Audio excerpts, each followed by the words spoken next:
Let's get it. Damn. Hey, y'all. I gotta have a snack, man. I gotta start preparing for these live streams. If anybody got some snacks, go ahead and pass them over here. I gotta confiscate those. 100%.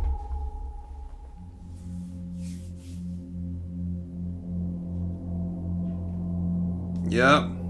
I remember night shift walking out to the park. This is Daily Dose of Creeps. Welcome to episode 2. 2 eerie after work stories.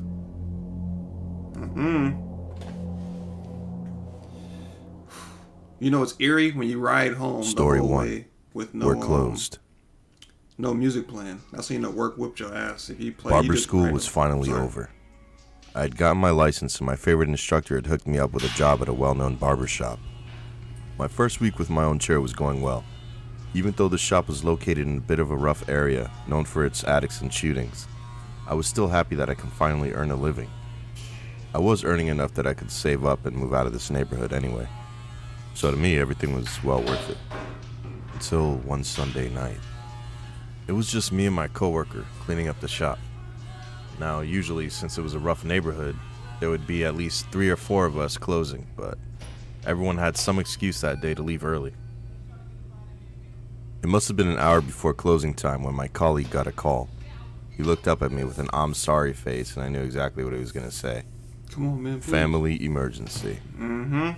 So, of course, he had to leave early. He was supposed to be my ride home, but now I'd have to walk my own butt home in this crazy neighborhood at night by my own dang self. Bruh. Uber. Oh, and by the way, this was before Uber.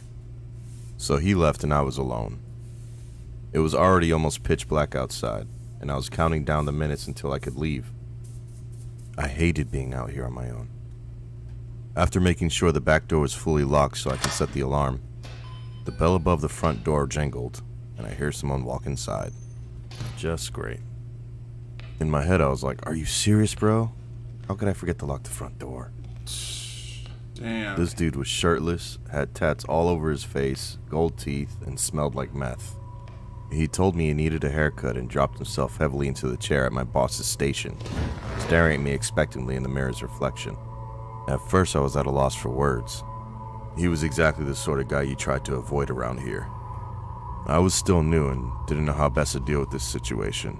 I know exactly how you deal with it. One haircut coming up, sir.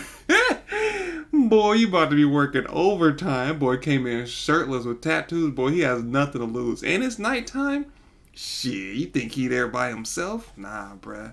He tested you. Just in case you say no, his boy's about to run up in there and make you get the fade. I'm not talking about haircuts, bruh. They about to put the dogs on you, bruh. You might as well just go ahead and give me a little haircut. Now, if he pulls out I'm broke thing, but like, you know what? Just write me an IOU. I'll give it back. Just, get me later, all that good stuff. But, nah, bruh. It's not time for those shenanigans. Who's possibly react to an edit? What kind of edit I made? I started editing and like feedback. Zim, you should check out the new Justice League movie on HBO Max. It's a really good movie, fam. To be honest, the only superhero movies I really watch is like the Spider-Man ones. Like, that's the only one. Like, I don't really keep up with like most of that Justice League type Wonder Woman and Captain Marvel and all that. That's too much keeping up. Maybe Hulk. I watch Hulk, you know what I'm saying? But I don't know. So I was kind of thinking Batman on the fly. don't count, bro. Oh, all I said was, God. hey bro, I don't know why the front door was unlocked, but we closed. Batman not If superhero. you want, we can set an appointment for tomorrow, though. He just stared at me in the reflection for a little bit. I'm already sitting down, though, he says. I told him as firmly as I could that we were closed for the night, and that he'd have to come back tomorrow or another day. He just kept staring at me, his lips slowly creeping up into a smile, revealing his cheap grills. Uh-oh. Damn. So you're not gonna cut my hair? I just stared back at him and said no. He called him a cheap Still girl. smiling, he says, Okay. Without breaking eye contact, he gets up very slowly and says again, okay. He slowly walked out, looking back at me over and over again with that menacing grin. There was definitely a lot of tension in the air. Bro, somebody tell you okay after something like that? After that odd Get out of experience, I finished locking up, I set the alarm, then I started walking home. It was fully dark by then, and I remember feeling a chill on my back. Though I couldn't tell if it was because of the wind or my own nerves. Nerves. It was just a short while later when I heard footsteps. They sounded close, but when I glanced back over my shoulder, I couldn't see anyone. That began to freak me out. I started walking faster, and then, sure enough, the footsteps sped up too, clopping heavily against the pavement. Run, bruh. Someone was following me. Run. I was still a few blocks away from my apartment, and I was starting to panic. Then, all of a sudden, they stopped. I couldn't hear the footsteps anymore, and the chill on my back abated a little. Maybe I'd been wrong, and no one was following me after all. Either way, it didn't matter to me as long as I got home soon. I was just about a block away from my apartment when I hear someone yell out from the alleyway next to me. "Hey, yo, my boy." This was the same dude from the barbershop. The street lamp here was broken, and his face was doused in shadow. Oh my God. But I could see he was smiling at me again. "Hey, why the fuck you following me, bro?" I sounded a lot braver than I actually felt. He says, "I just want to ask you a question, man. What time you going to sleep?"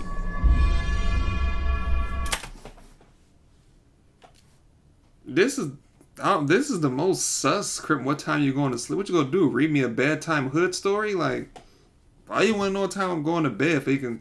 All right, I'm gonna be around there. You say you're gonna go to bed at 11. All right, bro, I'm gonna be there around 11:30. Make sure you don't get up. I'm about to try to rob your house. Like, what kind of question? I never understood why these jobs require people to work the night shift. Never have security, especially if only one of the two people working. Yeah, especially it depends on location too. I believe security should be in like locations like these, bro. Like with people that just looking to cause trouble. I have nothing else better to do, bro. Get private security, get something, because what time you going to sleep? I don't even know if I'll be scared about that anymore. It's just kind of like, what are you talking about, bro? Like I immediately got cold chills up my spine.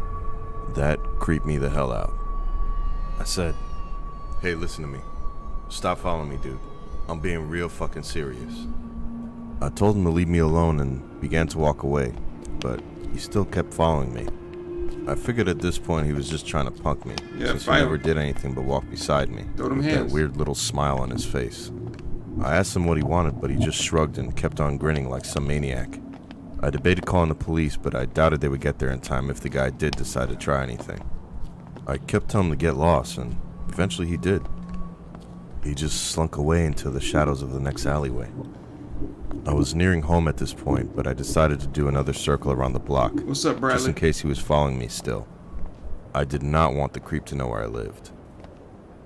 I eventually got home completely unharmed, and I never saw that dude again. But that whole night was the strangest I've ever experienced.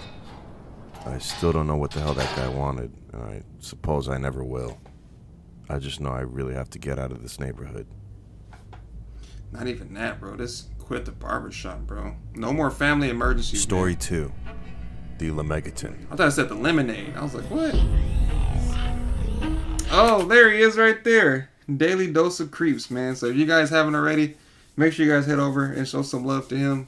He's in the chat right now. This is his video. He's killing it right now. I don't know how he does not have more followers than he do, but he should have way more. These stories are really good. I said the lemonade. I was like, oh, damn, what happened to lemonade? Oh, look at the babies. A few years ago, I used to work in a school library. Although the kids could be pretty annoying sometimes, Facts. But otherwise, it wasn't a bad job. It was quite chill, actually. I remember I had to stay late one night to finish up some admin work and to tidy away the books that had been left out. Up until that point, I always left early enough that there was still a good amount of people on campus. What's good, Hugo, my boy? Never really realized how creepy the library was at night. The school was quite historic, and it was the oldest building in the school by far. Oh, you was the barber?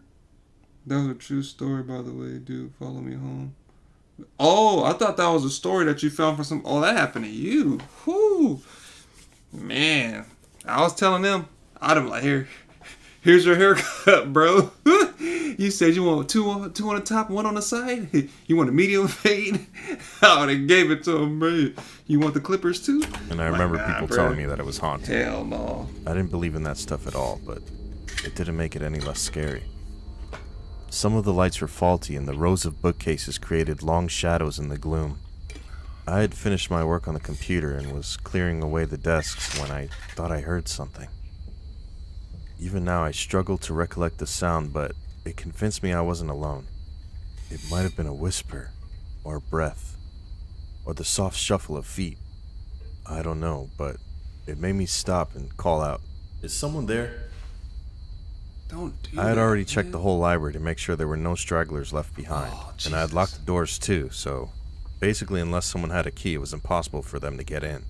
Thank you, Once Muhammad. I had convinced myself of that, What's good, I carried man? on with my work. But I couldn't shake away the feeling that there was someone else in the dark with me. I finished clearing up the desks, and switched off all the computers that had been in use throughout the day. I was almost ready to leave when I heard something thud against the floor just behind me. Shit. I Nope. spun around in a panic, not entirely sure what I was going to see. The main lights of the school were all off, but the emergency lights were still Oh on. my goodness. I had no access to this, by the way. It was so dark. So I used my iPhone flashlight and pointed in the direction of the thud. I slowly walked over, and I started to feel a pulse in my head. No. There was a book on the floor. Oh my god. It had flipped open during the fall, and the pages were crinkled and yellow with age. There was nobody there, so I assumed it must have just fallen off on its own. I bent down to pick it up, and then I heard footsteps run behind me. I swung around, and all that could come out of my mouth was, "Stop!" My stomach was in my throat at that point. Stop what? Bro, get out of there, man. You just said stop. Like they about to come like, alright. Dang it. You got me. Swiper no swiping. Oh man. Like he's gonna just come out and be like, you know what? Oh bro, you got me. Dang, here you go. Take me in. Like, bro, you just forget them books, bro. There's not enough books in the world to make me stay around that. Once that book would have dropped, bro, I would never investigate. I would have never had my phone. I probably would have dropped my phone in the process, bro. I would have went out the door. You can have the whole library, man. Check out as many books as you want. There's no expiration date or no due date for you to bring them back. Just keep them, man. You can have the books. Have them all. I'm going home. I'm finding another job. I'm just going to put in my 2 weeks notice. Not even my 2 weeks notice. I'm just quitting right ahead. Like, I was hesitant to Oh, point my man. flashlight any higher than the floor immediately in front of me.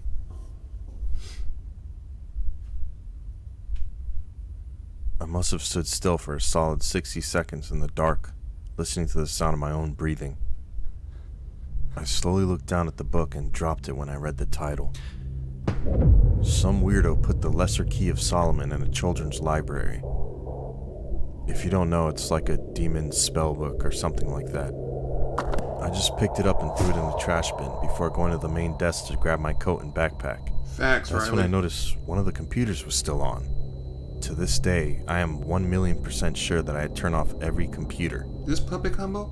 I tried not to think about it too much, but my mind was already trying to piece together the sounds I heard, the demon book seemingly falling off the shelf on its own, and now the computer randomly switching back on. I knew I'd get in trouble if I didn't turn off the computer, so I quickly went over to shut it down. Whose man's is Then, this? from the darkness of the back of the library, I heard what I can only describe as the growl of a monster. As soon as I had my coat and backpack, I switched off the desk lights and practically ran out of there. I shut the door and I was about to lock the doors behind me. Scratches behind the door. I dropped my keys as I fumbled to lock it. Then I bolted over to the security desk. Of course, no one was there. So I just booked it out of there.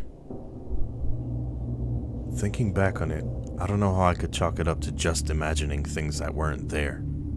I saw that book, I heard the running, and I heard the scratching. Sheesh, bro. I heard and felt that growl. I Shit. can't make sense of it, and I still lose sleep whenever I think about it. Probably was me. It was without a doubt the most eerie and horrifying event of my entire life. Bruh, oh dang. Is that it? Is you about to say something? What happened? Hey everybody, Oh, here you go. Hold Mike on. here. I've been trying to find the best way to describe how I'm feeling about the reception of that first video. I think overwhelmed describes it perfectly. My knee-jerk reaction is to downplay it for some reason. Don't even ask me why. Why? I guess I just don't want it all to go to my head and inflate my ego or something, because I've seen what that can do. I'll just say thank you Thank you to everyone who left an awesome comment. Thanks to everyone who liked and shared episode 1 with their friends and family. And a special thank you to those who donated. I did not expect that to happen for a long time. That really helps with upgrading the studio. It means the world. So thank you. That really blew my mind. And shout out to Gator Martin for reacting to my video. That was awesome. I've been watching him for years and I love his reactions. So go check him out. Oh shit.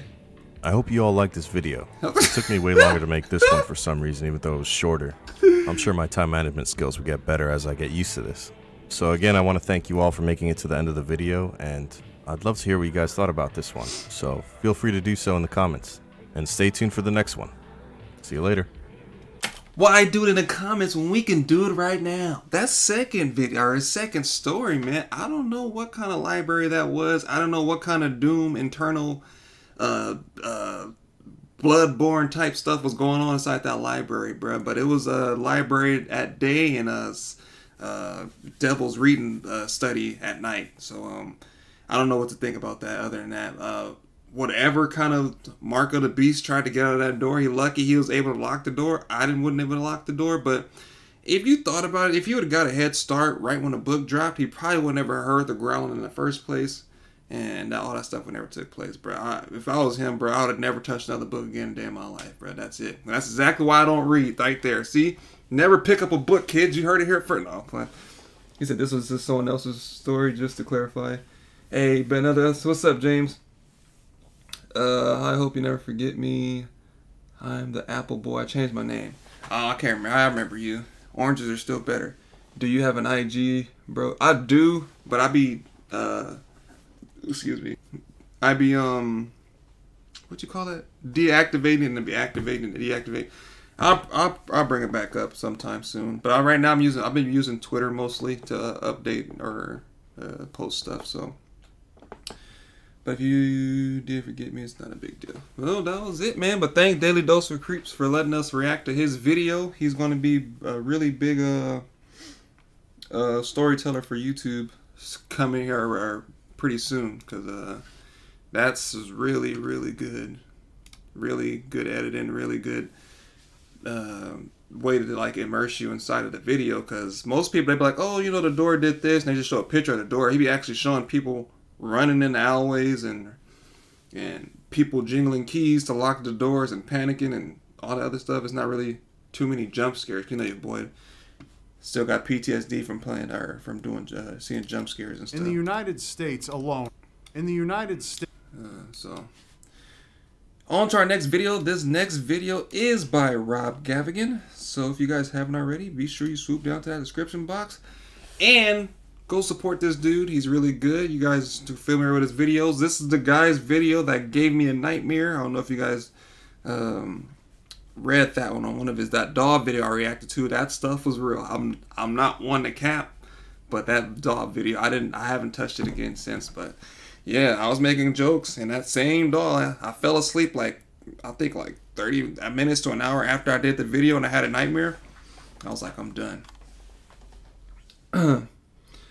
You the man. Next one's almost done. Appreciate you, bro. We waiting on it. We waiting on the video. Thank you. I appreciate you. You get really good content, man. Don't give up. No matter what nobody tell you, keep going. You have a really good future ahead of you.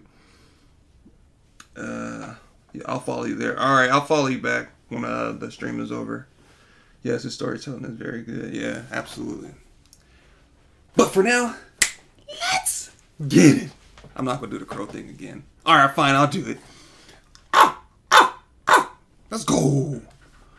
In the United States alone, hundreds of thousands of people are reported missing each year. Facts. Many return home safely, but there are others who seem to vanish into thin air under extremely mysterious and disturbing circumstances. And whether or not they'll return home or how it happened at all may remain unknown forever. Dang, bro, I want some chips, bro. I'm sorry, I gotta eat some chips, man. Y'all gonna have to hear the crumples on my chippy chip chips, because your boy wants something to snap on.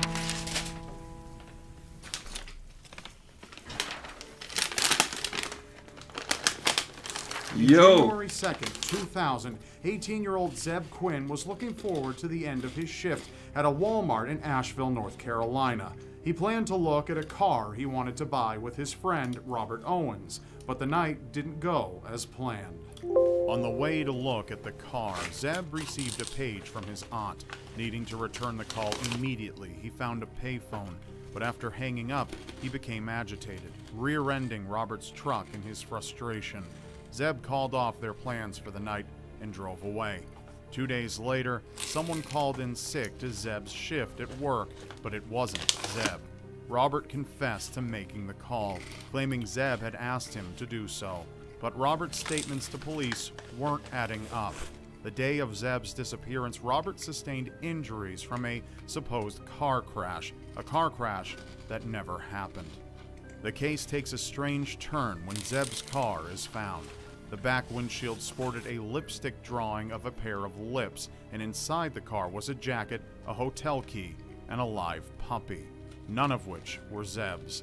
Detectives learned Zeb was involved with a girl named Misty Taylor, and that he'd been the target of threats by her abusive boyfriend. Then police add another bizarre piece to the puzzle. The page from Zeb's aunt came from her home phone, but at the time it was sent, she was out with Misty, Misty's boyfriend, and Misty's mother. She never sent the page and came home to find her house had been broken into.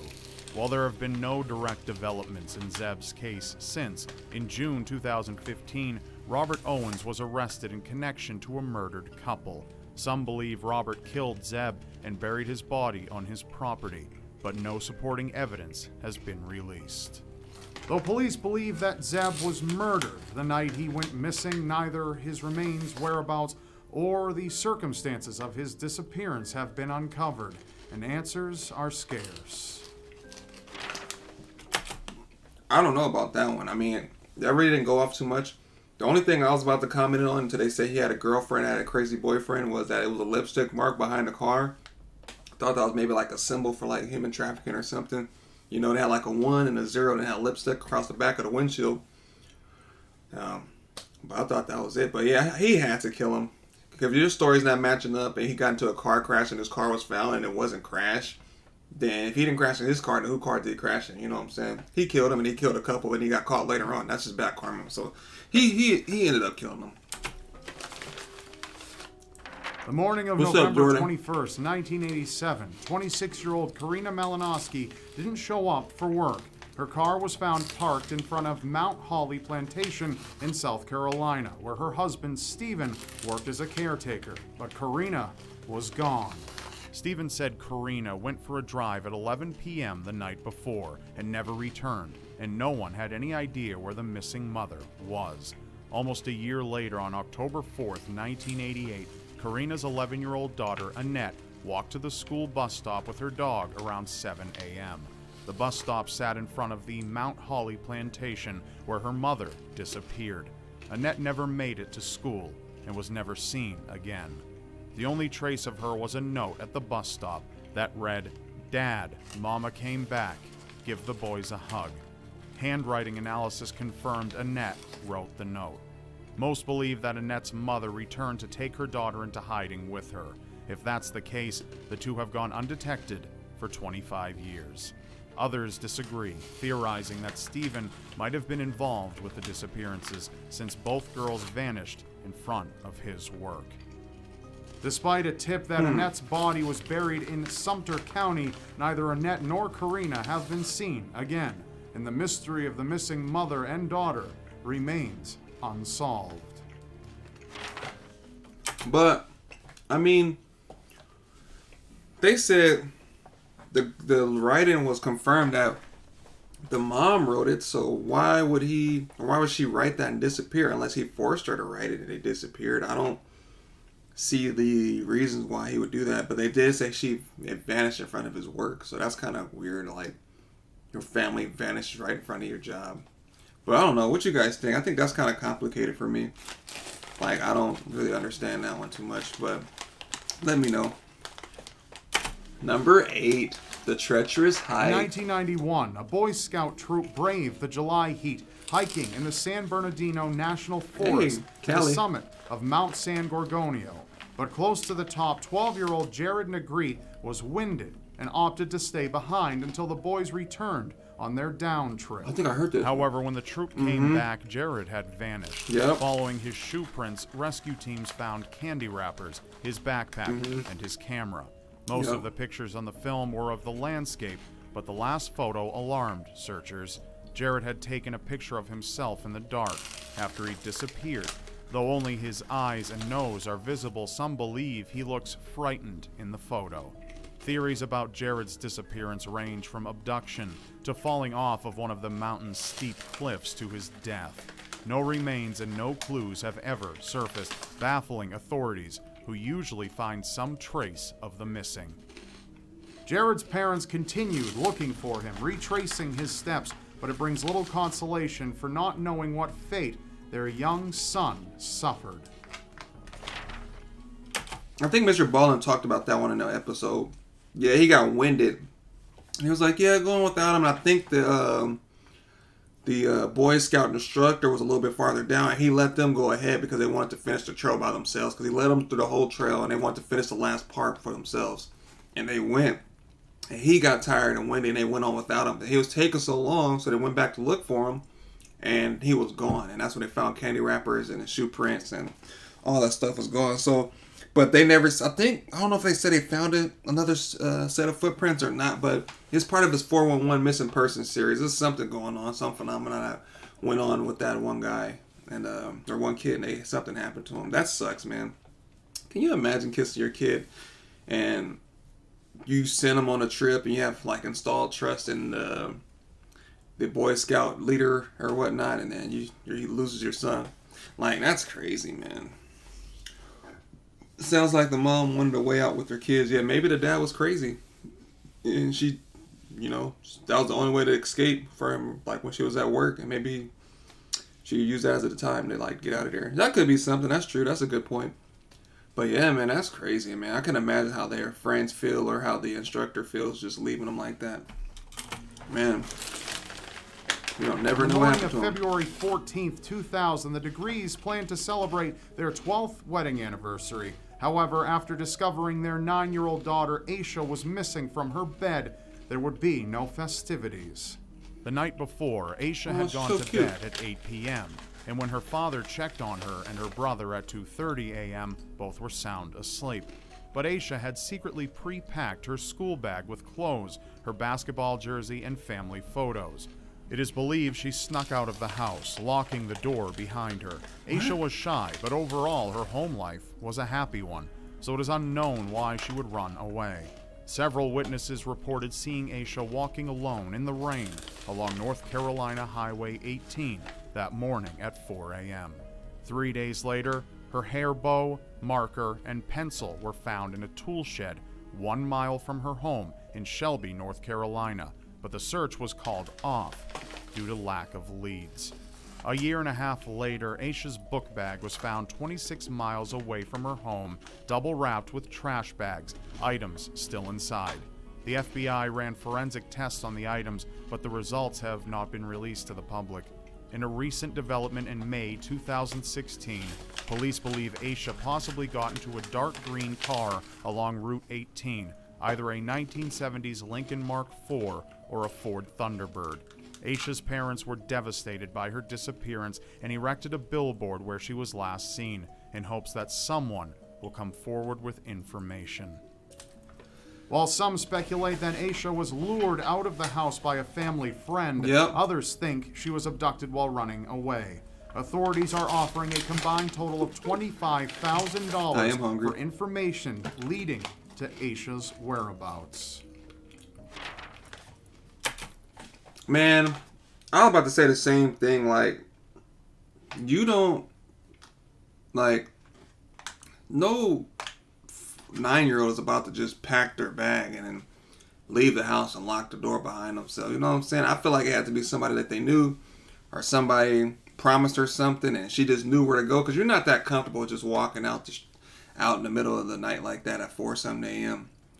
But I don't know. They found her pencil. They called off the search. I think it's more to the story that we're not understanding or not seeing right now, because it's just like, why is she so comfortable walking alone inside the rain? She had to be going somewhere. But how would she know what time to go? I don't know. That's kind of weird, bro. Hungry self. What's up, Edge? I am hungry. I'm grubbing too. Yeah, I mean, I like to listen. I like to eat snacks when I watch stuff because it helps me like focus. But there was nothing to go off of. Everything is like, it's weird. Like that one doesn't make any sense. And then it's like, obviously something happened to her. Somebody tried to kill her. It's because like they wrapped her book bag and her shoes inside plastic bags. Like they tried to discard it. So I don't know. Maybe she's alive. Maybe not. But I feel like it was somebody that she knew or a family member. So. Though 18-year-old... You think she tried to run away and got kidnapped? That's true. Maybe the parents are not... Maybe the parents could have been abusive. You never know. They said it supposedly lived in a happy home, so... Who knows? Maybe her moms or someone's drug dealers, or dad was in drugs, or maybe it was abusive, or just was a really bad home, or... I don't know. Kids do some wild stuff, so... We'll never know. But that's a good, Michael Negreed had no relation to the previously mentioned Jared Negreed. The two do have something in common. They both vanished, seemingly without a trace. In December of 1999, Michael was a student at UCLA in Los Angeles, California. 5. In addition to having a boisterous, distinct laugh and being a talented jazz musician, he had his quirks, one of which was that he disliked bare feet. On the 10th of December, he stayed up until 4 a.m. playing video games in his dorm room in Dykstra Hall. But when Michael's roommate awoke at 9 a.m. that morning, Michael's key... Did he say he don't like bare feet? What did he say? Until 4 a.m., he had his quirks, one of which was that he disliked bare feet. On the 10th of December, he stayed up until 4 a.m. playing video games in his dorm room in Dykstra Hall. But when Michael's roommate awoke at 9 a.m. that morning, Michael's keys, wallet, and shoes were present, but Michael was gone. Search dogs trailed his scent to a bus stop 2 miles from campus, but the trail ended there. The only other clue was an unidentified man seen at Dykstra Hall around 4:35 a.m. that morning. I was eating chips. The man has never been identified or questioned. However, Michael's brother, Steve, believes his brother's disappearance was possibly drug-related, but it's unknown how he knows this. Some believe Michael walked to the bus stop without shoes, but with his aversion to bare feet and the distance between campus and his trails end, others are skeptical. Over 17 years later, and Michael's disappearance has gone cold, but the case is still open, and police suspect that the UCLA student was met with violence. We can only hope for the best, but it's likely no one will hear Michael's boisterous laugh again, except in memories. Dang, bro. I remember I used to walk outside barefoot, bro, and then I started realizing the streets is not where it's supposed to, or it's not where it's at. The glass and stuff like that, but boy, I was Fred Flintstone on them streets, bro. Back in the day, I had hooves. It didn't matter what it was, bro. Trees, concrete, wood, bro. I was stomping through all that. Now, I even step on a rock, bro. I'm like about to pass out. I'm getting old. I ain't built like I used to. At 4 a.m. on October 4th, 2011, Jeremy Irwin returns to his home in Kansas City, Missouri, to find the front door unlocked and the lights on. To his horror, his 10-month-old daughter's window is wide open and her crib is empty. Little Lisa Irwin is missing, as are 3 cell phones and a credit card. The hunt for the infant took the media by storm, and suspicion fell on Lisa's mother, Deborah Bradley. The night of Lisa's disappearance, Deborah admitted she was drunk, but recalled putting Lisa in her crib with a blanket and pacifier that night. Cadaver dogs got a single hit next to Deborah's bed, but no additional evidence was found.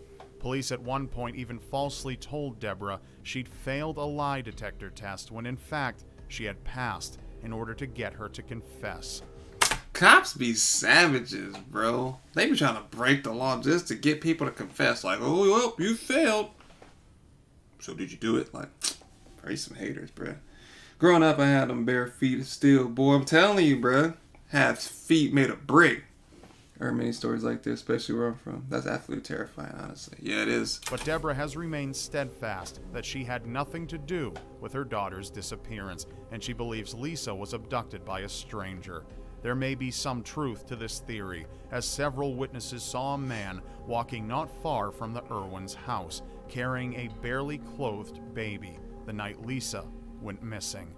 8 months after her disappearance, Deborah and Jeremy's stolen credit card was used on a website that manufactures false birth certificates. The case is still open, with investigators fervently searching for Lisa under the belief she may still be alive. There is a $100,000 reward for information leading to her recovery, in the hopes that Lisa Irwin will someday be returned safe and alive. Just 1,000? Bro, that's crazy, which means somebody was going around and took her baby and about to make a fake birth certificate in order to have the daughter be theirs. That's crazy, man. And they can't even track it either. That's some dark web type stuff, bro. You gotta watch your kids, man. I'm telling you. I grew up in the streets of Detroit, but I don't have balls to steal. Shoot, you grew up in Detroit? What? She was without a doubt kidnapped by a stranger who wanted to raise her as her own. Yeah, 100%. Absolutely. It's kind of like the way how you did with Clementine. You get it? No? You guys don't get it. He gets it. But, yeah, I'm sorry. All right.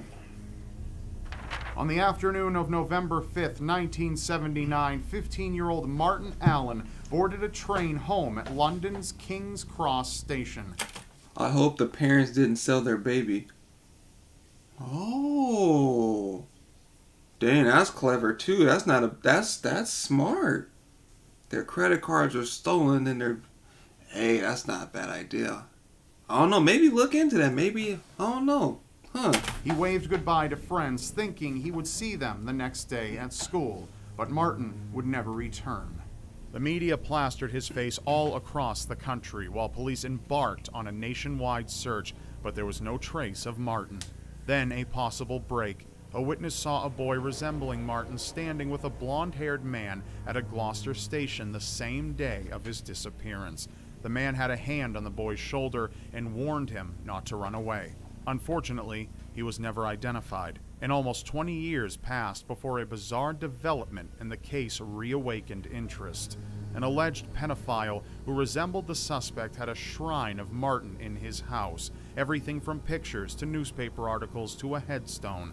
However, no concrete connection could be made, so there was no arrest. What? Later, an anonymous witness told authorities he'd been a victim of a pedophile ring for powerful, high-profile individuals, everyone from politicians to business moguls. The witness said they saw the murder of 3 young boys and thought one of them could be Martin. However, nothing has come from this lead. Martin was known to his family as a clever child who had a knack for math and art. Unfortunately, both his parents passed away before finding justice for their son. But his remaining brother, Kevin Allen, continues to seek answers. If they said the higher-ups got him, bro, you At 14 years find no old, Lorraine information. Ron dreamed of being an actress, and she had the passion for singing and dancing to make it happen. She was on the track to success, earning good grades at her high school in Manchester, New Hampshire, but dreams of a future turned dark after April 26, 1980. That day, Lorraine took advantage of having the apartment to herself and invited 2 friends over for a little talking and a little drinking. When Judith got home, the light bulbs in the apartment hallway were unscrewed, leaving the pathway dark. Inside, Judith saw Lorraine asleep in her bed. The next morning, she discovered it wasn't her daughter in the bed, but her daughter's friend. Lorraine was nowhere to be found, but the back door was open. Police thought she'd run away, but Judith was adamant that her daughter had no reason to flee. 6 months later, Judith was billed for 3 calls she hadn't made, all out of California. 2 of the calls came from motels that were the alleged operation hub of a child pornographer called Dr. Z. The final call was to a teen sexual assistance phone line, operated by a physician whose wife admitted to housing runaways. However, there was no connection from the calls to Lorraine's disappearance. Then, in 1986, a childhood friend got a call from someone saying they were Lori or possibly Laureen, but the caller was never found. Then sightings of Laureen were reported everywhere, from Boston, Massachusetts, all the way to Anchorage, Alaska. The only possible connection was the disappearance of 26-year-old Denise Denault, who went missing weeks after Laureen, lived on the same block, and resembled the missing teen. Strangely, Judith received multiple calls from an unknown caller, always at 3:45 a.m. in the years following. Whenever she picked up the phone, there was never any answer. The calls ceased after Judith changed phone numbers, but the mother believes her daughter is still alive. Dang, that's crazy. Human trafficking. That's some scary stuff, bruh. Dang, man. I'm kind of wondering. They got drunk. I think maybe, I don't know.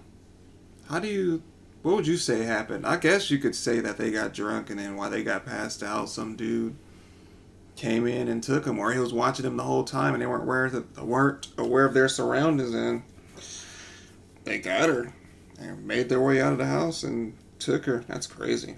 Or she could have went out to go do something when they fell asleep and she got grabbed. Like, we don't know the whole story. He's just telling us a bunch of different people that went missing and how they went missing, but not too much of in detail of what she was doing or where they found her at. But if she was making a phone call, 9 times out of 10 it probably was her trying to make a phone call, but then they caught her on the phone and probably, took the phone away or didn't do it. Because if their last time they seen her was at the where she said they housed runaways, why would she run away if she invited friends over? That just doesn't make any sense to me.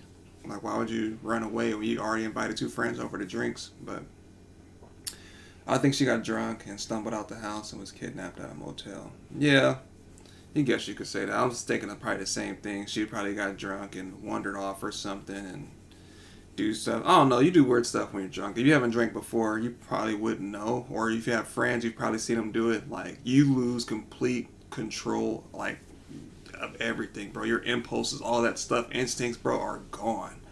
Not my red flag system, though. My red flag system is still there for me. It works, even when I'm incapacitated. Tom Young and Keith Reinhard never met each other, but they had a lot in common. Both lived in the small town of Silver Plume, Colorado. Tom Young owned a bookstore in 1987, and a year later, Keith opened an antique shop in that exact same building. I don't do antiques. And both men disappeared, but the coincidences don't stop there. On September 7th, 1987, Tom Young closed up his bookshop for the day and hiked into the mountains with his dog. Neighbors expected him to return, as he'd recently talked about going on vacation in Europe, but he never did. Why are you laughing, Bradley? Not long after, 49-year-old Keith Reinhard temporarily moved to Silver Plume while on a leave of absence from his writing job in Chicago. He hoped to begin writing a novel and was intrigued by Tom's disappearance and began penning a book based on the case. Dang, look at that computer, boy. Memories. That baby thick. Oh my God, look at that screen, bro. We've come a long way. Look at that computer, bruh. Whose man is this? Oh my goodness, look at that computer, bruh. Oh man. As his fascination grew, Keith opened an antique shop in Tom's old bookstore. Thick with 3 C's. Then, on July 31st, 1988, the bodies of Tom Young and his dog were found in the mountains. Both had perished from a gunshot to the head. Tom bought a revolver 4 days before he'd gone missing, and the gun was found nearby, so his death was ruled a suicide. A week later, Keith closed up his antique shop at 4:30 p.m. and set out for a hike to the summit of Pendleton Mountain. However, the peak was a 6-hour hike away, and Keith left without any proper hiking gear. He never returned, and helicopter and ground searches turned up nothing. Some speculate Keith staged his disappearance, but his wife Carolyn says he wouldn't have left his entire family behind. Others believe both Tom and Keith met similar foul play, while some felt Keith tumbled over a cliff in the dark, succumbing to the terrain. Friends and family knew Keith had desires to eventually visit West Virginia and are seeking answers in this case. They don't believe Keith would have walked away from his life, but if alive today, he would be 78 years old. I have no input on that one, but if you guys do, feel free to let me know. Joan Risch lived in Lincoln, Massachusetts with her husband Martin and their 2 children. She had the quintessential life of a suburban housewife after leaving her thriving career in the publishing industry to become a stay-at-home mom. The 31-year-old had a seemingly perfect marriage and doted on her son and daughter, but the Risch's lives were about to change for the worst. The morning of October 24th, 1961 began like any other. That's true, Lee. Martin left for a business trip. Joan had a cavity filled at the dentist and made another appointment for Halloween. Afterwards, she picked up a gift for her husband and returned home. While 2-year-old David took a nap and 4-year-old Lillian played outside with the neighbor's boy, Douglas Barker, Joan did chores. Then, around 2 p.m., Joan unexpectedly dropped Lillian and Douglas off at his house, saying she would be back. Douglas's mother, Barbara Barker, later saw Joan running towards her garage, carrying something red in her arms, but saw nothing further. Lillian returned home hours later and found what she described as red paint on the walls, but no trace of her mother. The red paint was blood, trailing throughout the house towards the garage where it stopped. The kitchen phone receiver was in the trash. The phone directory was open to the emergency numbers, and a bloody handprint stained the wall. Yet, young David was still asleep in his crib. Joan's car was parked in the driveway, but she was gone. Later, witnesses reported seeing a disoriented woman walking along Route 128. Despite the blood running down her legs, no one stopped to help her. Some believe this was the last true sighting of Joan Risch. Curiously, investigators found that Joan was fond of murder mysteries and thrillers and had checked out 25 such books the summer before her disappearance. Though her husband claimed Joan read these for pleasure, some believe she was learning how to stage her own disappearance, theorizing that she'd become unhappy with her role as a housewife. I don't know. I think that's kind of far-fetched. I mean, but then again, I don't know. People have done some crazier things, but the red paint was blood. She ended up walking. But dang, you see how the world is, though? Nobody stopped at all. It was like another case I read somewhere where it was a homeless guy that protected this lady from getting stabbed. I think it was in New York. And the homeless guy ended up getting stabbed. And then he fought the guy off and the guy ran, and then he collapsed and he laid there dying, and nobody even called the police or the ambulance or anything. He laid there for a good 2 to 3 hours, and on the CCTV you could see people walking back and forth just not doing anything. Even the lady that he saved didn't even call the police. I'm like, damn, that's messed up, bruh. Just found out about you a couple days ago. Couldn't stop watching. Thanks for the good content. Hey, thank you, Mick Skinny. I appreciate you. Thank you. I appreciate you guys. You guys make me feel all good and warm inside. I feel you guys. Appreciate it. I appreciate it. It's been growing, man. I appreciate you guys. But that's going to do it for Drop Gaffigan. If you guys haven't already, be sure you swoop down to that description box, hit that link and go watch the videos in entirety while we pausing and stopping and talking to the whole thing. You guys know I like to talk and put my input on during the video, so if you guys don't like that, the link is down below, and it's called 10 Unexplained Disappearances That Happened in the United States. Well, not that last part, but he called it Twisted Tens number 40. So he has 39 other videos featuring this kind of stuff. So if you guys are into that, make sure you head over and get you some. And now, the moment you all been waiting for. Sometimes the truth is stranger than... The man with the plan. The manly man. The guy that makes you guys quiver. The guy that makes you guys, I don't know, go crazy. The guy that makes you guys, I don't know, whatever he makes you guys do. Happy, sad, cry, scared. You know, we about to go ahead and get into it. This is our last one of the night. Usually we always end it off on one of these. So let's get it, man. So if you guys are a fan of strange, dark, and mysterious, delivered in the story format, like he's going to say, make sure you guys head over to his channel. His link is down in the description as well, man. Lots and lots of great content. He's a good content creator. He's very, very friendly. He will talk to you if you message him and all that good stuff. So make sure you guys stop by and check it out. Hit the notification bell. Go watch all his content and whatnot. And yeah, let's get it. Sometimes the truth is stranger than fiction, and today we're going to look at 3 stories that demonstrate that. But before we get into those stories, if you're a fan of the strange, dark, and mysterious delivered in story format, then you've come to the right channel, because that's all we do, and we upload 3, 4, even 5 times every week. So if that's of interest to you, please ask the like button if they'd like to play Mario Kart with you on your N64. When they say yes, have them come over and then force them to use the broken Mad Catz controller. Also, please subscribe to our channel and turn on all notifications so you don't miss any of our weekly uploads. All right, let's get into today's stories. For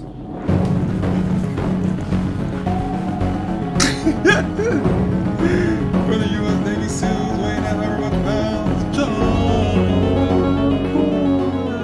In October of 2002, Mark and his wife Kathy were on their way to a baby shower in Baltimore, Maryland that was being held for them by Kathy's family. It would be a 7-hour drive from their home in Ohio, so Mark and Kathy tried to get out the door as early as possible, but one thing led to another, and they got a pretty late start. Sorry. By midnight, they were only about... It's called Top 3 Stories That Sound Fake But Are 100% Real. I forgot to say that. Part 3. About an hour away from their final destination, but they both desperately needed a bathroom break. And so they pulled into a rest stop in Frederick County, Maryland, which is about an hour outside of Washington, D.C. The rest area parking lot was completely vacant except for one car, which was a dark blue late model 4-door sedan that was parked head-in right in front of the bathroom. Mark and Kathy pulled into a spot that was a few over from the sedan. They got out, they walked up to the restroom. Mark was done first, so he waited outside of the women's restroom for his wife. As he waited, he turned around to face the sedan that initially, when he first pulled in the lot, he believed was empty. But now, as he's looking at it, he can clearly see there are 2 people in the front 2 seats. A middle-aged man who's sitting behind the steering wheel looking directly at Mark, and then next to this guy is a sleeping teenager. And immediately, Mark felt really creeped out by these 2 guys. I mean, they are in this random rest stop in the middle of the night. They're the only ones there, and this guy is just staring menacingly at Mark. And so Mark's doing his best not to be intimidated and to stand his ground and not act fazed by what's happening right in front of him. But in the back of his mind, he is just praying his wife comes out of that bathroom as soon as possible so they can get the heck out of here and away from these 2 creepy guys. Finally, his wife did come out. He grabbed her by the hand and without any explanation, rushed them back to their car, hopped in, locked the doors, turned it on, and began backing out. And as he did, he looked over at the sedan and he saw the guy behind the steering wheel, the middle-aged guy, was looking over at Mark with that same menacing look on his face. Mark also noticed there was something odd about the sedan's trunk. There was a fist-size hole right above the license plate where you would normally put the key inside of. So the whole scene was just totally bizarre, and after Mark and Kathy sped out and were back on the highway, Mark explained to Kathy that there were actually 2 people inside of that sedan, and they really creeped him out, and that's why he had grabbed her and rushed them back into the car. And so she agreed that was pretty creepy, but by the time the couple got to the baby shower in Baltimore, they had completely forgotten about their experience at the rest stop. The baby shower went well, and before long, Mark and Kathy were back home in Ohio. About a week later, the couple was watching TV in their home when a breaking news bulletin came across, and it showed a reporter who was standing at the exact same rest stop that they had stopped in on the way to Baltimore in Frederick County, Maryland, and behind them was the same late model sedan that they had seen parked at that rest stop when they had pulled in. The headline of this special news bulletin was DC Snipers Caught. It would turn out that middle-aged man sitting in the driver's seat of the sedan staring at Mark was none other than John Allen Muhammad, and the guy next to him, the teenager who was sleeping, was Lee Boyd Malvo. These were the 2 men that were responsible for the highly coordinated 3-week-long attack that left 10 people dead in the Washington, D.C. area. The fist-size hole that Mark saw on the back of their trunk was what they used to shoot through because it allowed them to stay concealed in the trunk while they were shooting. Mohammed and Malvo had been using that particular rest stop in Frederick County as a place to hide out in between their killings. When Mark and Kathy pulled in next to them, they were only halfway through their killing spree. Mark believes the only reason he and his wife were not targeted is because the killers most likely were trying to keep this rest stop off the radar because it was their hiding spot, and so they wouldn't have risked an attack there. Although, ironically, they would ultimately be caught in that rest stop. Mohammed was executed by lethal injection in 2009, and Malvo is serving a life sentence. So I guess Malvo was a younger teenager that was sleeping, and the other guy was the lookout. They was taking turns sleeping, obviously. And Malvo didn't get the lethal injection only because he was a teenager, so they just gave him a life sentence. And then they gave the other one just death because he was already old anyway. But I'm going to see if I can find a documentary on that. But yeah, I knew when I seen the fist-sized hole, I was like, was it DC snipers? I'm like a big fan, and that's what I wanted to be. And I was like, I think I told you guys, I always wanted to be a detective. Like, I've always wanted to be a detective. But I mean, hopefully I can. But that's crazy, man. That was. It's as bad as it sounds. That wasn't actually a good idea. It's just they didn't know when to stop. You get what I'm saying? I think they would have got away with it if they didn't do it as much, because that was a plan. Now they look out for stuff like that. If they didn't do it as much as they did, they'll just be walking around like nothing happened. Because I would have never thought somebody was shooting from a trunk, and you can't see it. I forgot how they got caught. It was something that made them get caught, but I can't figure out what it is. So you guys might have to do research on your own. What's up, Eldon? How you doing? I know, right, Riley? Holy snap! In 1988, 35-year-old Ivan McGuire was an experienced skydiving instructor with over 700 jumps to his name. On April 5th of that year, he was working in North Carolina, and he was tasked with filming other instructors and their students after they jumped out of the plane. The way this worked is Ivan would go up in the plane with the instructor and their student. What's up, Joshua? And Ivan would be the first to leap out of the plane. He would roll onto his back, and he would film upward towards the plane, and he would capture the student and instructor jumping out, and Ivan would continue to film them until they pulled their chutes, at which point he would pull his. Now, being 1988, the filming equipment that Ivan was using was much larger and more cumbersome than something you would use today. Thanks. He had a voice-activated camera attached to his helmet, and then from there was a cord going to this big, heavy VHS deck that he kept in a backpack. But despite the nuisance of the equipment, Ivan went up with the first student and instructor and successfully filmed their jump. When he got back on the ground, Ivan went over to the riggers and he gave them his parachute so they could pack it for him. And then Ivan went over to a bench and began fiddling with his camera equipment. It was clear he was frustrated with the way it was set up, and he was making all sorts of adjustments. When it was time for Ivan's second jump of the day with a new instructor and new student, he was so preoccupied with fiddling with his camera that he forgot to grab his parachute. The only thing I'm jumping out of is bed, bruh. I'm not jumping out of airplanes. I'm not jumping out of a submarine. I'm not jumping off a horse, a goat, a chupacabra, bruh. I don't care what it is, bruh. I'm not jumping out of anything that I can't land on my 2 feet, bruh. That's just that. That's the moral of the story, bruh. I have to be able to land on my feet, bruh. And so he ran over to the plane and he's about to get on, and they say, "Hey, Ivan, you're not wearing a parachute." And he goes, "Oh my goodness, you're right." He runs back over, he gets his parachute, he loads back in the plane, he goes up to altitude, and then he jumps out, he films the instructor and student, it all goes great, he makes it to the ground, and his second jump is a success. And just like after the first jump of the day, Ivan takes off his parachute, he gives it to the riggers, and then he goes and sits down on a bench and continues to fidget and fiddle around with his camera equipment. When it was time for Ivan's third jump of the day with yet another new instructor and student, this time he grabbed his parachute, put all of his gear on, ran over to the plane, hopped on board, and he took off. Once they got up to their jumping altitude, which was 10,500 feet, Ivan turned on his camera, and the footage shows the instructor and the student kind of getting their gear together, sitting across from him in the plane. The jump master towards the front of the plane slides open the side door. Ivan, who's going to be the first one out, makes his way to the edge. He turns himself upside down, so he's sitting basically with his back outside of the plane. He makes sure the instructor and student are right on top of him, ready to jump out right afterwards. Once they're ready, Ivan falls out backwards and continues to film. You see the instructor and student jump out right afterwards. Ivan continues to film them as they go down. They're in free fall for a few seconds, and then you see the instructor and student pull their parachutes, at which time Ivan reaches back to pull his own, but he can't find it. For a few seconds he flails, and you can see his hands coming out in front of the camera, and he's trying to reach for his ripcord.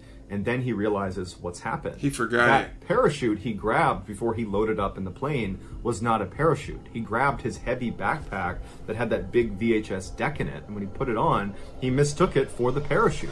And so now, falling at terminal velocity with no way to stop himself, he begins yelling out, "Oh no, oh God, no!" And he keeps reaching back as if he's just going to find this cord, but there's nothing there. And after a few agonizing seconds, you see the ground getting closer and closer and closer, and then it cuts out. Ivan's body was later found about 1.5 miles outside of the drop zone in the woods. His camera and videotape were severely damaged, but they were able to splice it together, and that's why we know what happened in his final moments. An investigation into his death showed the pilot made the same mistake Ivan did. When he saw Ivan with that backpack on, he assumed it was a parachute. and so ultimately Ivan's death was ruled an accident. Fair warning, if you look into this case, you will almost certainly come across the actual footage of Ivan's final jump.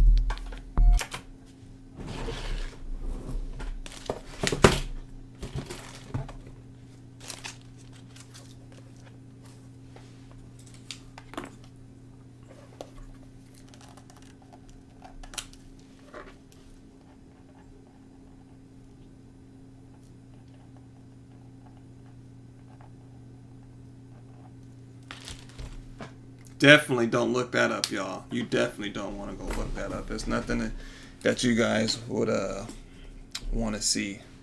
But anyways, I knew something was going to happen with his parachute. When he first got on the airplane, she was like, "Aren't you going to grab your parachute?" He was like, "I do." Oh, right. How the hell do you forget the thing that you came there for? You know what I'm saying? How do you forget a parachute? That's like you saying, I'm going scuba diving, and you forget all your scuba gear. Like, how you gonna go scuba diving with no scuba gear? Like, oh man, like, oh, I'm gonna make me a sandwich, and then you don't bring the bread. Like, I'm going to the beach or to the park for a picnic, and you don't bring the blankets. Like, how do you forget the reason you're? I don't know, bro. That's crazy. Maybe he was too focused on something, and maybe I guess it's kind of like forgetting your car keys. But I don't really compare it to that because it's like, how do you forget a parachute? Yeah, like, that sucks, man. Like, just realizing you accidentally just committed suicide.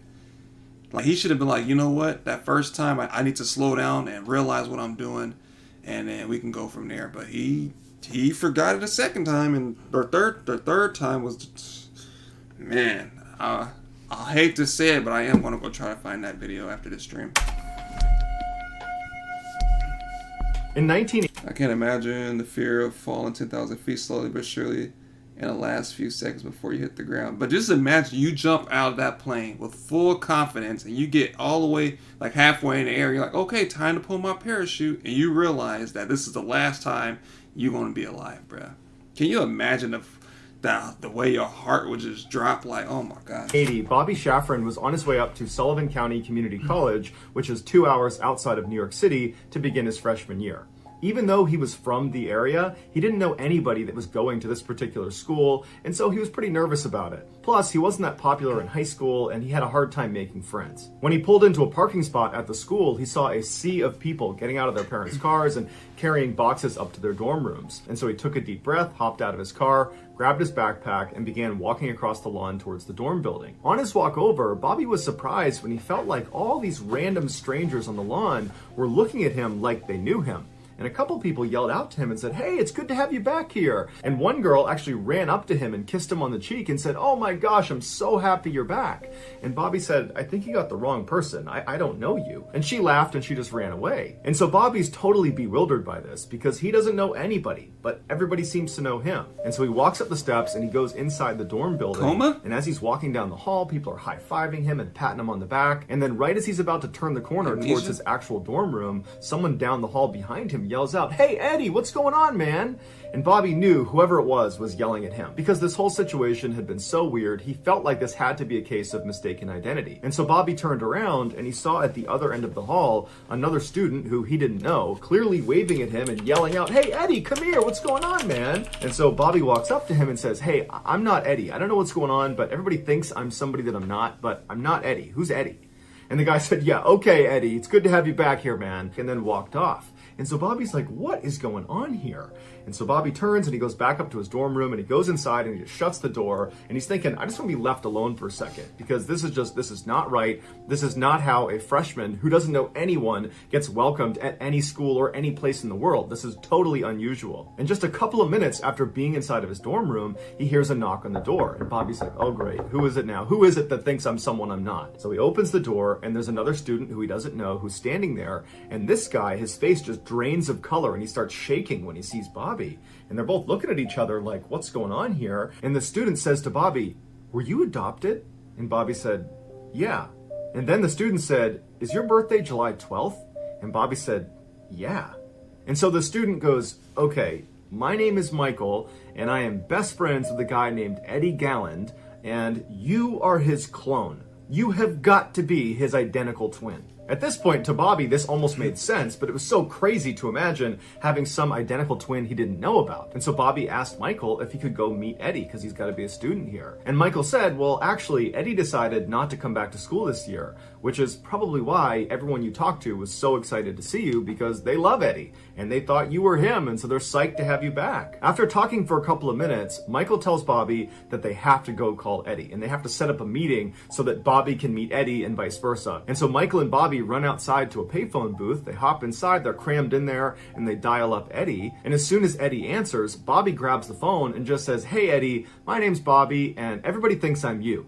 And then Eddie says, yeah, I've been getting a lot of calls about that too. And Bobby would later say that when he first heard Eddie's voice, he said it sounded like his own voice coming through the phone. And so ultimately, Eddie invited Bobby and Michael to come to his house so that Eddie and Bobby could see if it really was true that they were twins. And so Michael and Bobby hopped in Bobby's car and they sped 2 hours to Eddie's house. And when they got there, it was the middle of the night, and Eddie's house is the only house in this quiet suburb that has all the lights on. And so Michael and Bobby walk up the path towards the front door of Eddie's house, and right as Bobby is about to knock on the door, it flies open, and standing in front of Bobby is his exact clone. It's Eddie. And Eddie's looking back at Bobby, and he can't believe what he's looking at. They are definitely identical twins, and they both immediately saw that. Michael would say after Bobby and Eddie just stared at each other for about a minute, they just started laughing. It was like they were total strangers, but at the same time, they had this connection immediately. They knew they were related, and they were laughing, and they hugged, and they just stared at each other. I mean, you can... Damn. That's crazy. So he found his long-lost brother, or are they just strangers that just happen to look alike? Which wouldn't be the first time. I think one of my last videos, when two guys committed a crime, they were identical, which is why they started taking fingerprints, because they looked exactly alike, but they were not related whatsoever. So that's crazy, dude. So are they related, or what the heck? Oh, yeah, did you look at the pool party stories from Mr. Nightmare stuff? No, I haven't yet. You need to watch the Mr. Nightmare that came out last night, Lockdown Stories. Yeah, I'll probably end up watching that sometime tomorrow.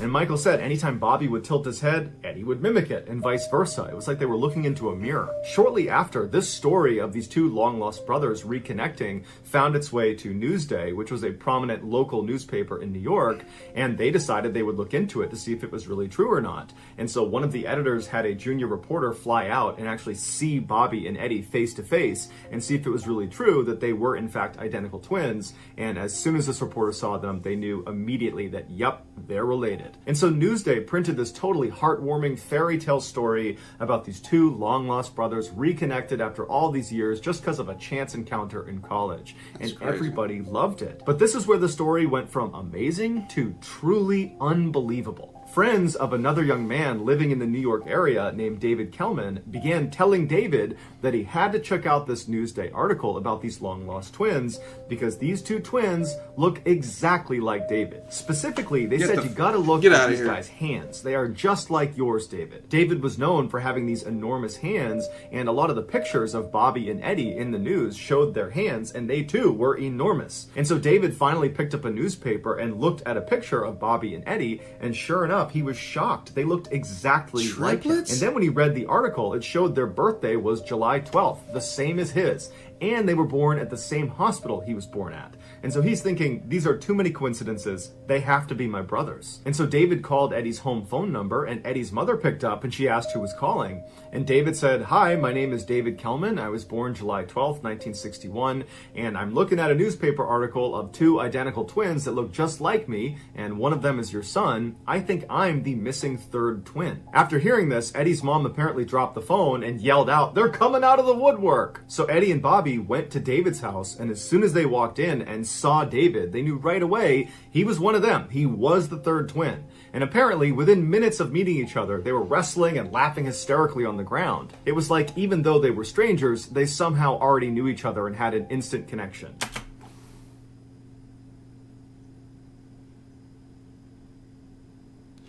Yo, if a fourth one comes out, I'm done, bruh.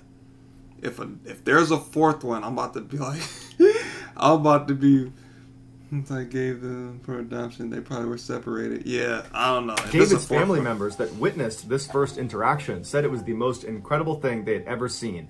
That it was just so wonderful to see these long-lost siblings finally reconnected after all these years. Shortly after David realized he was the third missing twin, Newsday did another story talking about how there was actually 3 missing twins that had all been reconnected. And once again, it was just this incredible Cinderella story, and now this story went all over the world. They were on the cover of every magazine, every newspaper, they were on every talk show, and everybody had the same question. What similarities did they discover? And they would say, well, we all wrestled in junior high school and high school. We all smoked the same cigarettes. We like the same food. We have the same taste in women. And on talk shows, when they would answer these questions, it was immediately clear that they all shared the same mannerisms. And on the show, they would routinely interrupt each other and finish each other's sentences. It really was like they were the exact same person, despite having been raised completely separate from one another. The boys loved the attention they were getting. They had become international rock stars overnight, and all 3 of them were immediately so close. They were best friends right away. They moved into an apartment together. They went out partying. They met Madonna. It was just this incredible time in their lives.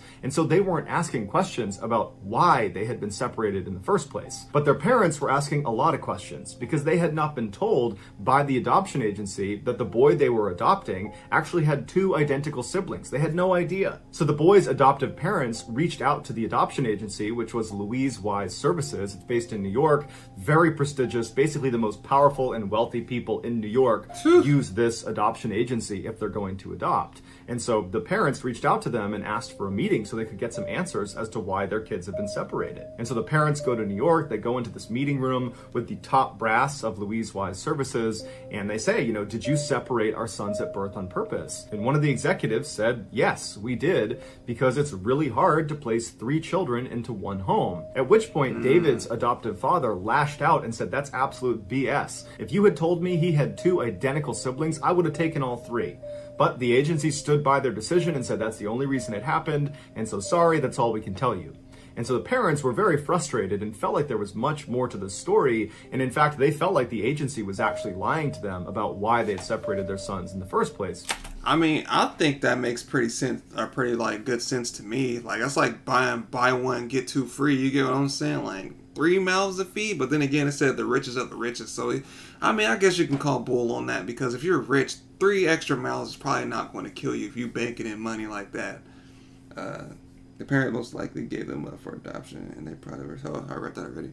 But yeah, that's my take on it. I think they calling cap. I think it's deeper than that. But they couldn't get any more information, so they left the agency. And right when they got outside, Bobby's father realized he had left his umbrella inside of the meeting room. And so he turned around, went back inside, walked down the hall quietly so he didn't want to disturb anyone. Then he opened the door to the meeting room and he reached in to get his umbrella, and he looked inside and he saw the people he had just met with from Louise Wise Services had just opened a bottle of champagne, and they were laughing and smiling, and they were clearly toasting each other on a job well done. And even though Bobby's father did not go in there and confront them about what they were celebrating, he got the sense that they were celebrating having dodged a bullet, that they clearly had just lied to the families of these 3 triplets and they'd gotten away with it. And so between the parents' general sense that the agency was clearly hiding something, and then Bobby discovering this champagne toast as soon as they left, the parents decided they needed to get in touch with some lawyers to help them get to the bottom of why their sons had been separated. And so initially, a number of really prestigious law firms in New York were excited to take this case.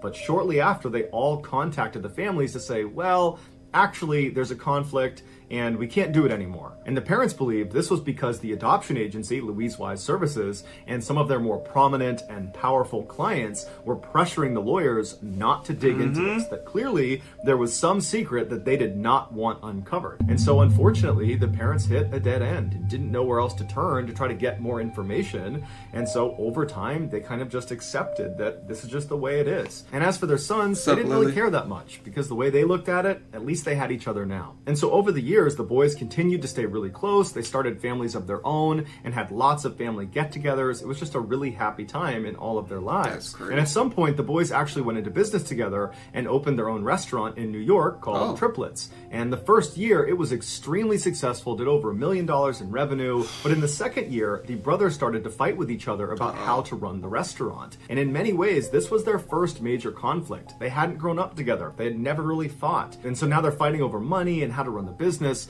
and it got really bad really quick, and they just could not come to any sort of compromise. And so at some point, Bobby left the business. He said, I don't want to do this with you guys anymore. And apparently his departure just completely ruined the dynamic of the three brothers. Eddie was the most affected by this fracture in their relationships. All he wanted was for his brothers to be really close and for their families to spend time together, and now all of that was in jeopardy. And so Eddie started showing signs of severe depression and was ultimately hospitalized for 3 weeks. And then shortly after getting out of the hospital, he took his own life. This was beyond devastating for the two brothers and the rest of their family. Around this time, a journalist named Lawrence Wright, who had always had a fascination with identical twins, found an obscure scientific article called Psychoanalytic Study of the Child. It detailed a New York-based study about identical twins that were intentionally separated at birth and then given to different adoptive families to be studied, although it wasn't clear what they were actually studying or why they needed identical twins to do this research. In this article, Lawrence discovered all the babies that had been used in the study came from the same adoption agency,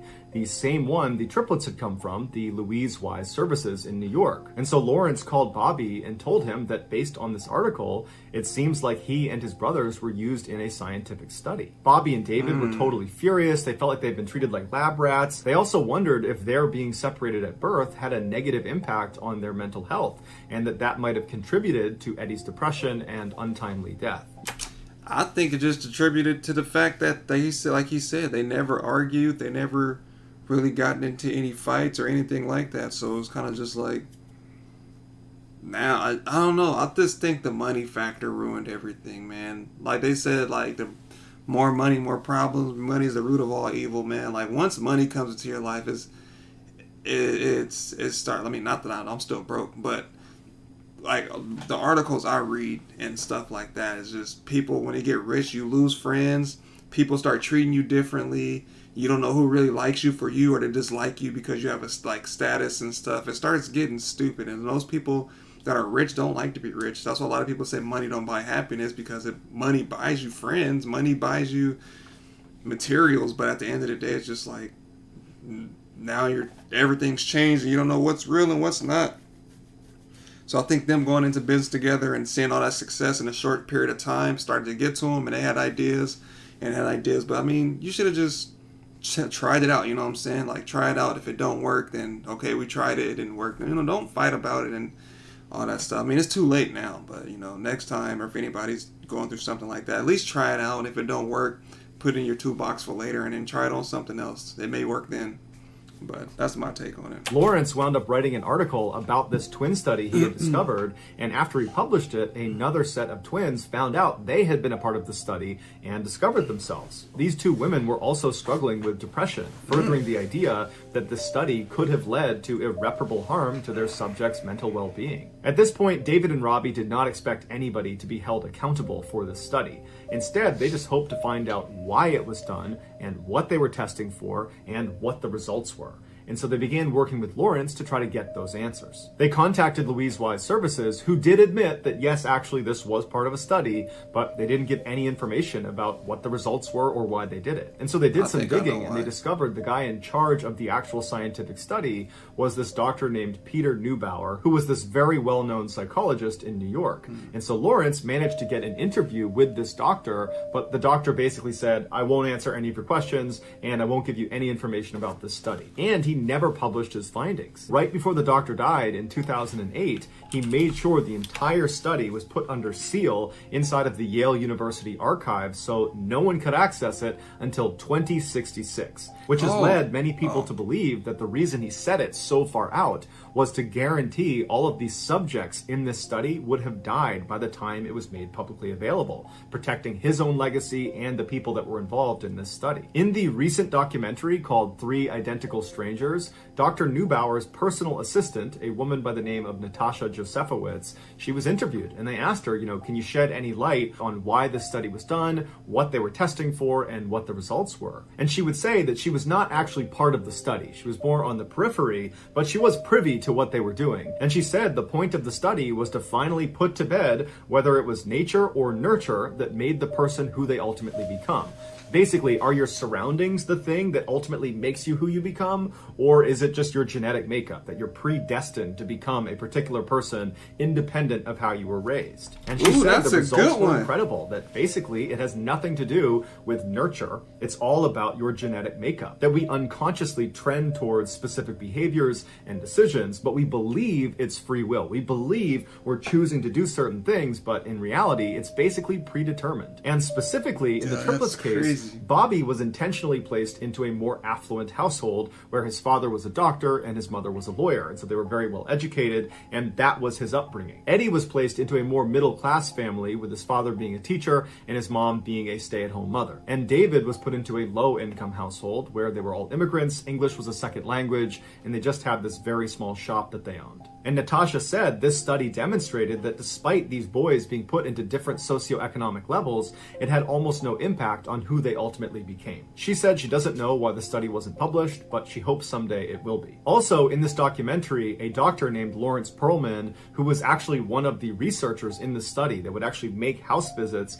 to each of the boys' houses as they were growing up under the false pretext that they were there as part of routine follow-up for the adoption agency. And he went on record and said that the study was not just about the effects of socioeconomic class, it was really about the effects of different styles of parenting. He said in the triplets case, each of the boys have been placed into their respective households after that household had already adopted another child. And that first child they adopted effectively became the guinea pig for this study, where scientists would come in and they would study this child under the false pretext that they were there just following up for the adoption agency, but really they were creating a baseline of how do these parents parent. And then once that baseline was established, then the triplets were sent into their respective homes, with the researchers knowing full well how they were each going to be brought up, with the adoptive father being the X factor. Bobby's father, who was a doctor, was rarely around, but he was devoted and loving to his son. That's David's crazy. father, who was the shop owner, was around all the time and adored his son and loved him unconditionally. Eddie's father was a teacher who was around a fair amount,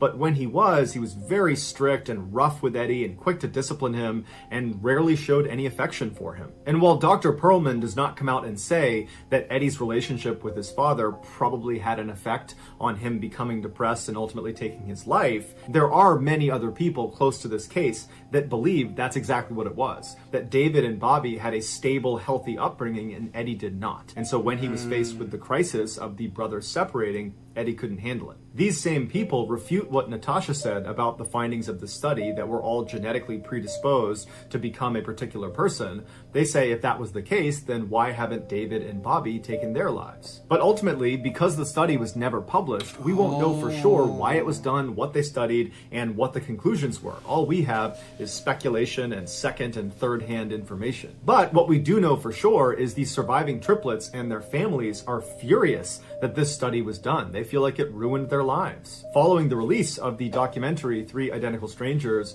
Bobby and David were actually granted early access to the study that was sealed inside of Yale University.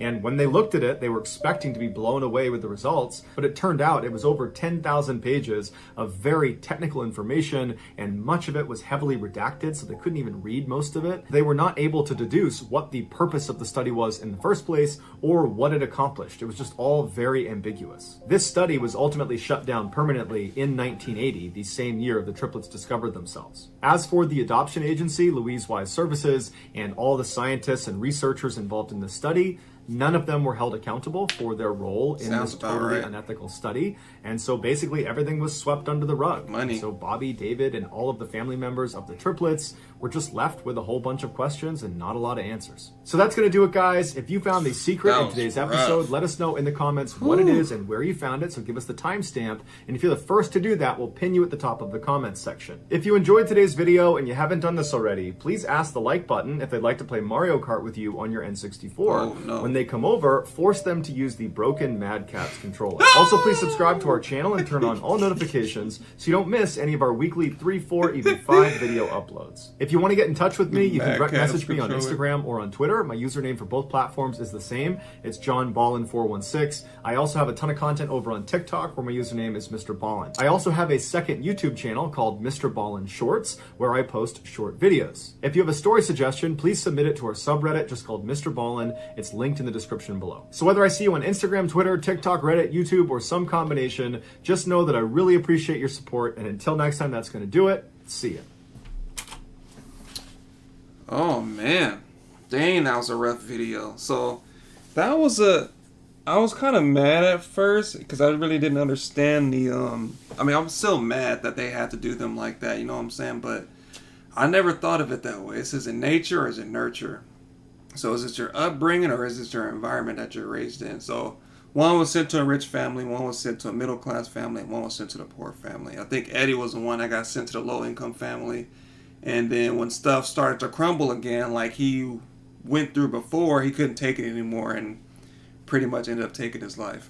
So what I'm seeing is that the ones, or the two brothers that didn't have such a bad upbringing, was able to handle it a little bit better because they wasn't accustomed to it as much as Eddie was, and Eddie couldn't handle it no more, so Eddie ended up freaking, committing suicide, which is crazy because even though he told him to seal that photo away as well, the photo redacted, like he said, most of the information, so whatever they were seeing or whatever they were trying to find was probably taken out, which they probably replaced it. I'm pretty sure that's not the book. He's not going to tell them to store away a book that got all the stuff taken out of it. You get what I'm saying? So I feel like that book that he wanted is placed somewhere else. Maybe it's still in Yale. Maybe the real one is in there somewhere, but who knows? But that was a really, really good story. I haven't heard a good story like that in a long time. But it kind of makes you wonder. So that's like telling me no matter what I do, my path is already set. Something is going to lead me to where I am meant to be no matter what. Like I can go become a movie star and do all this stuff, and at the end of my life I'll end up being a chef or something. You get what I'm saying? Like that's crazy. It's like genetics is already written out for it. Like in my blood, I already know what I'm supposed to do. I just haven't found it yet. That's crazy to think about if you really actually sit there and think about it. Like you know what you're supposed to do, you just haven't found it yet. Or maybe you have found it. Some people find it earlier than others. And I think once you find it and you do what your goal is, I think that's when you leave the earth and stuff. But I mean, that's a different topic. But I don't know. I like stories like that. I kind of like make you think and whatnot, because it sounds pretty real. When I look back at the stuff that I've accomplished from elementary, middle school, high school, I felt like it was horrible at the time. But now that I look back, everything connected perfectly. So it's kind of like, are we living, like, it kind of like ties into like, is this a simulation type of thing? Because it feels like everything connects too perfectly. Like everything is already written out. Everything is pretty much like, do I know what's going to happen tomorrow? That's why I feel like some days when you have that time, like, have I said this before? Or I feel like I've done this already. You get what I'm saying? Like, is it on replay? Or I don't know. I have a really active imagination. I sit and think about stuff like that. Maybe I'm crazy. Who knows? But it's been times where I felt like I've done this already. I felt like I said this before. I felt like, I don't know. Like, I just felt like I've been here before sometimes. But I don't know. Let me know what you guys think. But that's going to do it for today's stream. Hopefully you guys enjoyed. I really enjoyed this. It was a really good way to end the video. Or a really good way to end the stream. So I appreciate you guys stopping by and showing support. Man, I'm going to sit here for a couple of minutes. If you guys have any questions or whatnot, or want to tell me what you thought about the stories, then I'm all ears. Other than that, that's going to do it.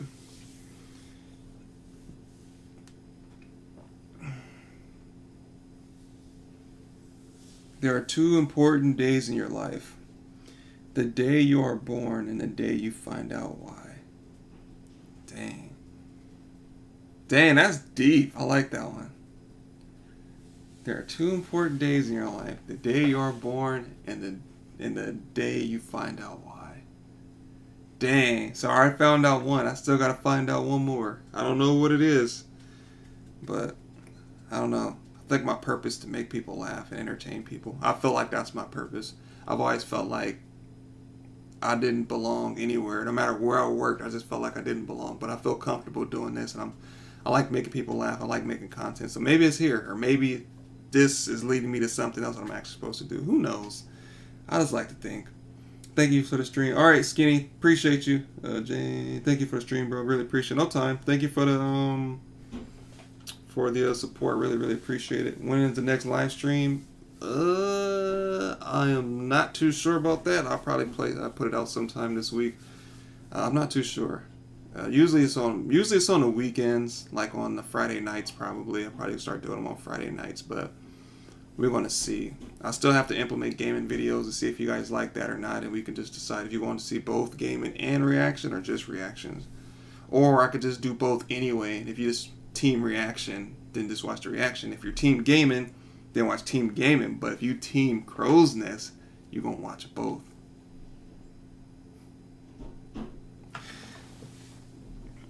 I'm going to see if I can find the Ivan skydive vid. I am going to do that as well. I mean, you guys should not go check that video out. Please do not do it. Do not go on Google and type in Ivan's skydiving video. May he rest in peace. But do not go look at it. Wait. Hugo. I'm going to have to save that quote. I'll have to take a picture of that quote, actually. If you don't mind, Hugo. I'll have to take a picture of that. The 2 important days. I'm going to write that somewhere. You should react to Mr. Ballin's Marines witness paranormal events in Afghanistan. That one is my favorite. It's actually crazy. Did I see that one? Is that the one with the giant? Or is that a different one? I think I watched that one already. This was awesome. Got to get back to work now, I guess. Had a great time, bro. Keep up the great work. Oh, thank you, Hugo. I appreciate you, man. Be safe at work. Watch your surroundings, man. Take care. Be safe. Eat lunch. All that good stuff. Don't work too hard. You know what I'm saying? I don't know. I tell people all the time, man. You're a hard worker, work hard. But if your job don't care about you, then don't break yourself trying to, because they'll replace you. You know what I'm saying? But just be safe. Work hard. Do what you do. And, yeah. Peace out. Mixed skinny. No, it's a different one. Yeah, I'll probably end up checking it out. But yeah, that's going to do it, my boys, girls, kids, teenagers, all the above, ants, grasshoppers, birds, whatever's in here right now, ghosts, UFOs. You never know anymore. Dang, man. I wish I could talk to those twins. I want to start, maybe one day if I get big enough, I can start interviewing people like in some of these videos and ask them how they felt after I do the reaction. Have like them right there, you give them like an interview, like how did it make you feel, or what did you feel during that time? Like, dang, that'd be crazy. No sir, go right ahead. I heard that and loved it as well. Yeah, definitely. But yeah, man, that's it. But yeah, but you guys haven't already, be sure you swoop down to that description box, man. Go show love to Daily Dose of Creeps, Rob Gavigan, and Mr. Ballin, man. They're all 3 good content creators. Some are bigger than others, but they're all equally as good. So yeah, this was awesome. Thank you, guys. I appreciate it. This is like my 4th live stream. I usually live stream video games on Twitch. I used to, but I don't have time with much time, so I thought I'd try live stream. But I'm glad you guys like it. I don't want to be too annoying with live streams, but if you guys prefer live streams, then I'll try to start putting live streams on like every Friday and react to 3 videos or whatnot. If it's a good day, if we hit like 2,000, maybe I'll put like 4 or 5 videos, maybe react for 2 hours. You know what I'm saying? We'll see. But the more the subscribers and supporters that we get over time, the more I can upload for you guys, the more I can interact with you, the more stuff that we can do for the channel. But everything comes with time, so just be patient with me, and if God's willing, we'll keep going forward and make it happen. Get some t-shirts and sweaters and socks. Mostly hoodies, because I love hoodies. I'm definitely getting hoodies and socks, more than definitely. And maybe pajamas, too. You got to get the pajamas for reaction time. Yeah, reaction time pajamas, yeah. Maybe something for snacks or something, too. You never know. I don't know. We'll see. But that's just me, like, wishful thinking. I saw it's horrifying, that poor man. Oh, you did? Oh, Jesus. But again, thank you guys for watching, and I'll see you guys next time. And if you guys missed this live stream, don't worry, the video is going up. But if you guys want to see a live stream and you missed it again, it's alright. I still love you guys. Still appreciate it. But again, love you guys. Appreciate you. Be safe. Till next time, peace. And if you are new to the channel, my name is Zems, and welcome to the Crow's Nest. But again, thank you guys for watching, and I'll see you guys next time.